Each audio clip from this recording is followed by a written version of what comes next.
నారాయణపేట జిల్లా మక్తలపట్నంలో వినాయక విగ్రహాలను ధ్వంసం చేసిన దుండగులను కఠినంగా శిక్షించాలని ఆందోళన నెలకొంది. నిందితులను మీడియా ముందు ప్రవేశపెట్టాలని హిందూ ధార్మిక సంస్థలు విశ్వ హిందూ పరిషత్, బజరంగ్ దళ్, హిందూ వాహిని, అయ్యప్ప సేవా సమితి నేడు మక్తల్ బంద్కు పిలుపునిచ్చారు.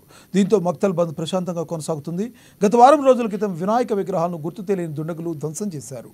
ఈ విషయంపై నేడు బంద్కు పిలుపు ఇవ్వడంతో వ్యాపార సముదాయాలు, దుకాణాలను బంద్ చేయడంతో మక్తల్ బంద్ ప్రశాంతంగా కొనసాగింది.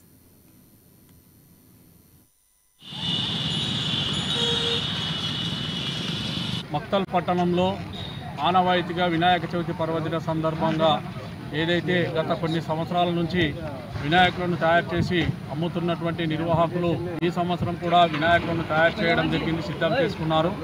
అందులో భాగంగా 14వ తేదీ ఈ నెల అర్ధరాత్రి కొందరు వ్యక్తులు ఈ యొక్క వినాయక విగ్రహాలను ధ్వంసం చేయడం జరిగింది. ఇది చాలా బాధాకరమైన విషయము. యావత్ హిందూ సమాజం తీవ్రంగా దీన్ని ఖండిస్తుంది. ఇది చాలా దుర్మార్గమైన చర్య, హేయమైన చర్యగా మేమంతా ఖండిస్తున్నాం. ఈ సందర్భంగా నిర్వాహకులు, హిందూ ధార్మిక సంస్థలు కూడా స్థానిక పోలీస్ అధికారులకు ఫిర్యాదు చేయడం జరిగింది. ఎవరైతే వీటిని ధ్వంసం చేశారో వారిపై చర్యలు తీసుకుంటామని హామీ ఇవ్వడం జరిగింది.